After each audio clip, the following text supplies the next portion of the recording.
Welcome to another episode of Death, Piles, and Taxes. D-Roy and I hitting it hard early in the morning. It's finally snowing in Utah. It's a February miracle. I told Adam I'd come in, God willing. God willing. It wasn't snowing. And it was still kind of snowing. I I laughed in his face a little bit and came in anyways, Adam. He's got a very intriguing story. That's why we're here today. Derek is ready to share some knowledge once he gets his microphone boom taken care of. It's not balanced properly. And anything that's not properly balanced can fall over at any moment. Well, I do know that, again, it is tax season. There we go. We go. Lots of good people doing taxes. And if you're not, apparently some people think it's an option. It really isn't. You should be taking care of them on a yearly basis, not in every other year. I had somebody give me that one yesterday too. I just do this I just do it every other semi-annually. Yeah. Oh, okay. Yeah, yes. I got tax stories that I can't tell you. I can't even say that. I know a person that decided they're going to start doing taxes. Oh boy. And let's say they're not doing mine. Okay. Well, But they've told me some things about the tax law and the tax code, and they got a degree on the internet in like a few months. Oh, yeah. Using ChatGTP because they couldn't understand or comprehend what was coming at them. Yeah. And instead of using the word deductions, they use the word discount, and you can get all sorts of discounts if you know what you're doing. Oh, I love that. And so this person is going to be in jail in the next 5 to 10 years. I've already told other people because just of how, anyways. But they went from paying taxes last year to they got like a $2,700 refund or something like that, doing their own taxes. I can get anyone a refund if they. And they seem not to see a problem with that. And I said, okay, cool. I'm not going to say I'm not going to say, well, my buddy Adam, he has his own accounting firm and he does this and this and this. But I'm just like, you might want to look at that again because to the IRS, it's showing that you have the same. Everything's the same except for this year. They're paying you, a large sum of money instead of you paying them. And magically something might flag something. But anyways, we're back. That was that. Well, you shared some tantalizing photos that I'm intrigued about, Derek. Oh, this is a different podcast, Adam. I'm not supposed to talk about my photos I sent you. Okay. Dang it. I mean, I knew that you probably got a pedicure, so it looked nice. It was personal. It looked nice. It's been Valentine's weekend. That's right. I forgot. You got dressed to impress. You go for the job you want, not the one you have. Understandable. Well, I am getting back into the reselling game. About time, lazy. Did that come out loud? Anyway, this is why the show takes the 6 months hiatuses for my feelings to get feeling better after Adam verbally. I mean, if this was easy doing on the air, imagine what's happening when these microphones are turned off. That's right. And then he throws money at me and says, "Pick it up for me, slower." I don't know. I pick it up, but yeah. So I got back. I've got back into the online. I mean, I've always had my eBay and stuff going, but I've ramped back over. I've gone back over in the Whatnot. You are on the Whatnot. And I've been doing, a show or twice, give or take, every week. So I've built up a little bit of a viewership. Yeah. And I don't really advertise it a whole lot because a lot of the people that listen to our show or like whatever, I'm selling wrestling cards. So if you're into wrestling cards, you're going to find me. And if not, like, it might be fun to come hang out for a minute, see what's up, say hi or whatever, but you're not buying anything. And like, I'm chatting with you or whatever, but then it's kind of taken away from the chat group and it's fun. Like, I'll send it out to the friends if things get going a little wild, but for the most part, I've just been kind of dipping my toe back in. Yeah. But I've been building some more relationships and find some more sources and getting creative about things. So I got a pretty good amount of cards in there now. And you figure you can sell a card for, $1 to $5 on the cheaper end. And if you run an auction, every 10 to 15 seconds, and say you sell those cards every 10 to 15 seconds, you go for a couple hours, it can turn out to be pretty good payday. So, and then there's the higher end stuff, and I'm having a bigger show, so I'm collecting a lot of my more harder to find, more expensive ones. I'm going to do a big show, so I do that about once a month, where I do the This Is Awesome show or something like that. Oh, I like this. And then it's like $10 on up, hopefully cards, and you go for hour and a half. As long as people are engaged, obviously it's my job to try to keep them engaged. I got a few different ideas I'm always doing. I have this buyer's giveaway at the end of every show. I do a raffle. They let you do a raffle on there, and it's like if you bought something from me, you're eligible to win. And I have these action figures, and you know how us wrestling guys like our action figures. So I have an action figure on there. That makes you. I mean, if you want to win that, you got to hang out. So it shows there's more people in my room. More people are interacting and talking. If you're hanging out there, you're probably looking to buy some stuff because you're just there anyway. So that's been really good. I found a place that sells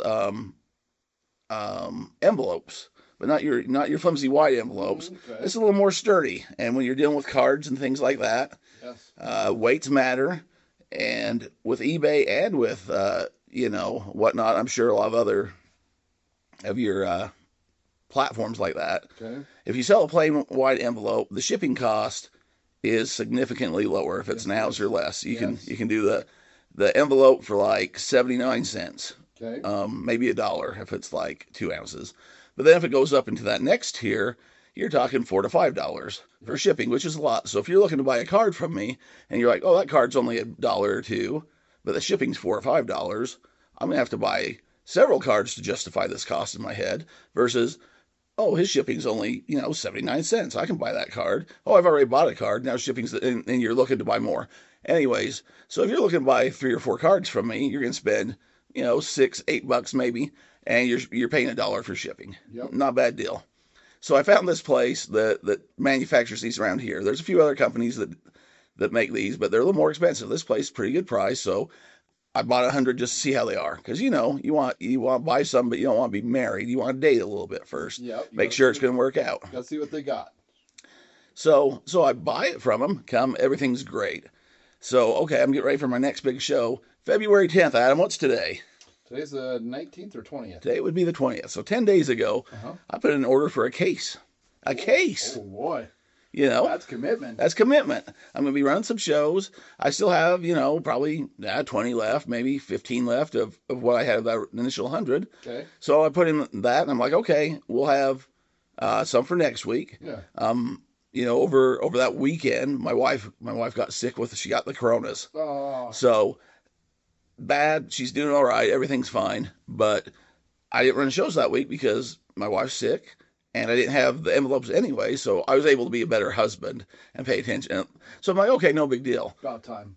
Yesterday, I'm like, okay, I'm ramping up. I got all my stuff sorted. I'm going to run a show Thursday, usually Thursday night, or I'll run one Friday or Saturday. Okay.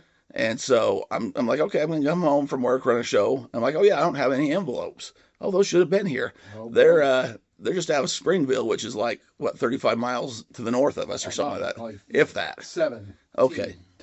Tops. Depends who you are and which way you drive. Some of us go around the lake. Some of us go, either way. Not that far. But I just had them mail it to me because I wasn't in a hurry for them. And they had a good shipping rate or whatever. So I go and look at my tracking number. It's went from the 10th, from their place at 9 in the morning to the Springville post office, checked in at midnight. Yeah. And that's where it stands. Okay. So I look today. Guess where it is? Still in Springville at post office? So guess where I'm going after this show? Springville post office. I'm going to say, where's this? I mean, I can see, I've had problems with post office. You go back for generations. You go back and listen. And I can see if it's like a letter getting lost, like it's one letter, it's got a stamp, there's a million and they're flying around, and like, I can see that. But it's a case.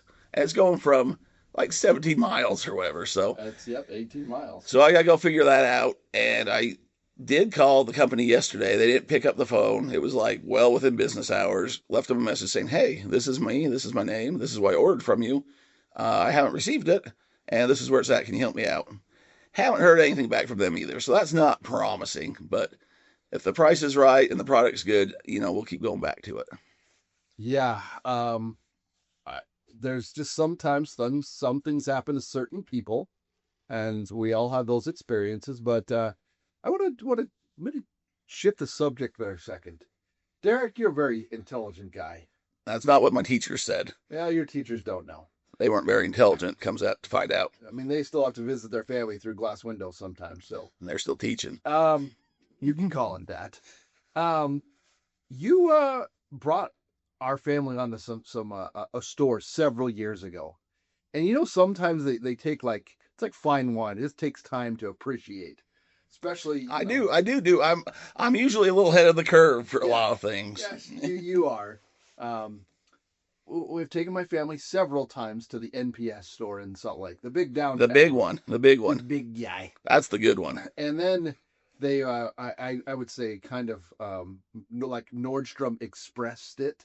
They kind of, dressed it up and they brought one to Orem, which is still a really nice place. It's all right, but it's not what it used to be. No, it's not the big guy. It's not the, the warehouse. The mothership. Yeah, you don't kind of get the raw goods like you do up at the NPS in Salt Lake. The treasure hunt. Yes. This one's more, like I said, refined, It's like when you start dating that girl and she wants you to think she's a lot fancier than she is, then you meet her family and you're like, oh, okay. Yeah, we'll get along just fine. Wow, that's a great analogy there, Derek. For the listeners. For the listeners, yes. Last weekend, I try to do some work-life balance. I put in lots of hours. There's lots of good work, which I love, and I feel blessed about all of that. But I try to still spend a little time with my family because, if you're gone for 3 months, then your kids change a lot. You don't want to come home and have the kids say, "Who's this guy?" Exactly. I don't want to be a mother trucker that's their life. Then you have a little more than that. So, anyways, last weekend we decided to. I took off work early on Saturday. I got done about 2. Went up, did a little shopping, and I says, God, you know what we haven't done in a while? Let's go to the NPS store. It's been a long time, and my daughter's like, what is the NPS store? I don't even know what that is. And it's kind of hard to explain. It really is. It really is. Even when I know what it is, it's hard to explain. Yeah, it's kind of, well, I mean, how would you explain it to the listeners? It's kind of a liquidation store, but the thing is, they got a grocery section. Oh, yeah. They have an industrial side section. Yeah. And then they have like just collectibles. And then they have like everyday like clothing and like kids stuff. They got how it started from what I understand is it was like people that would go, the semi would get in a wreck and they'd go buy out the damaged pallets or whatever, and then they just salvage what they couldn't sell it.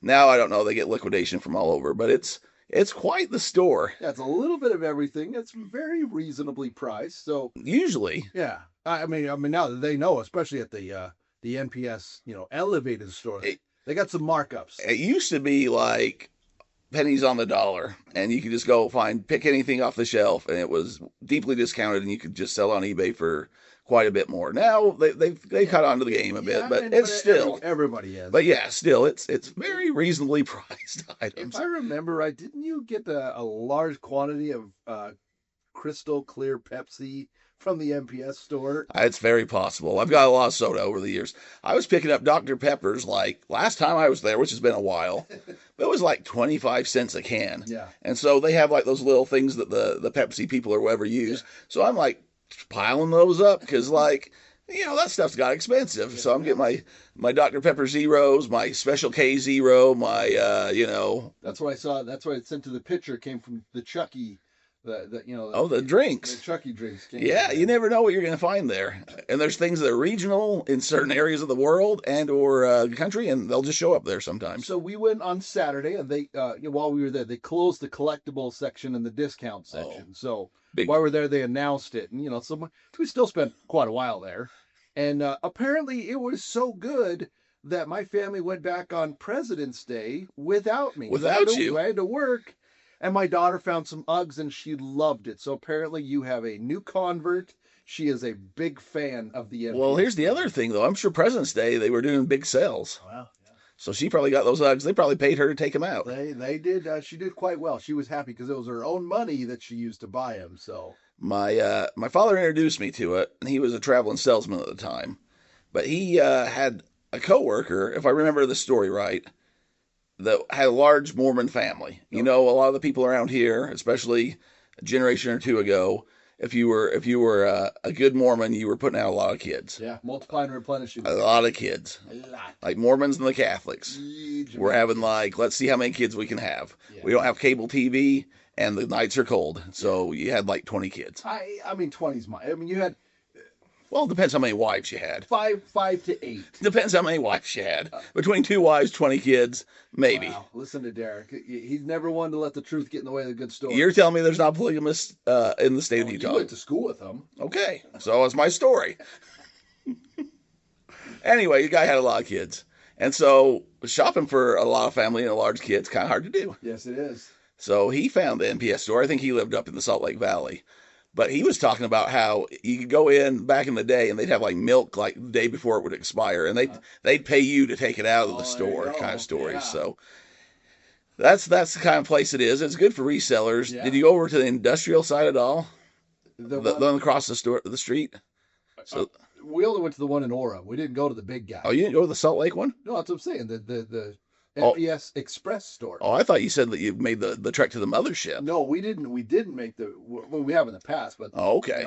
Saturday was just to the. Oh, just the well, just to the man, regular one. your kids are in for a treat once you take them there. We've been to the other one, but it was a long time. We're Yeah. talking several years ago. Well, if they like this one, Yeah. they'll love that one. Yeah, well, I'll see if my daughter wants to go on a date. We'll see if I can get her to go there. They used to have a food court in that one, in the Salt Lake one. You know it's serious when you have your own food. And it was a pretty good food court, actually. I mean, it was questionable where That's where Derek is. but that's where it was.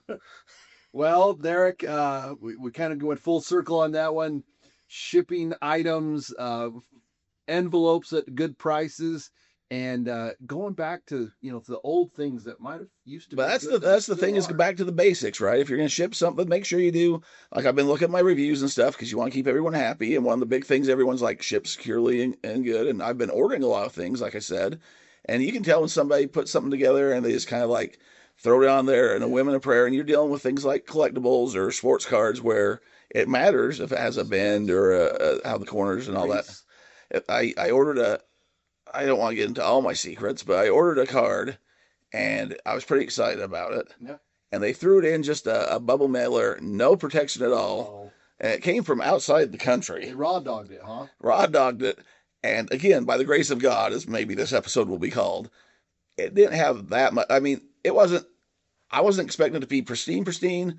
And it came surprisingly for the condition it was shipped in, it arrived pretty good, but I was not happy about that. Oh, I understand. So, with you put your penny sleevers, you got to put on the painter's hardcover, tape, yeah. you got to put in do not bend. I write thank you on the back of each envelope now by hand, and it seems to be working. So Good. if I'm retired in 3 years, it went really well. If I'm still doing this show in 3 years, my life's good. If you never hear from me again, the polygamous got to me. There you go. That being said, D. Roy, there are two things in life that are for certain, and that would be Death piles and taxes.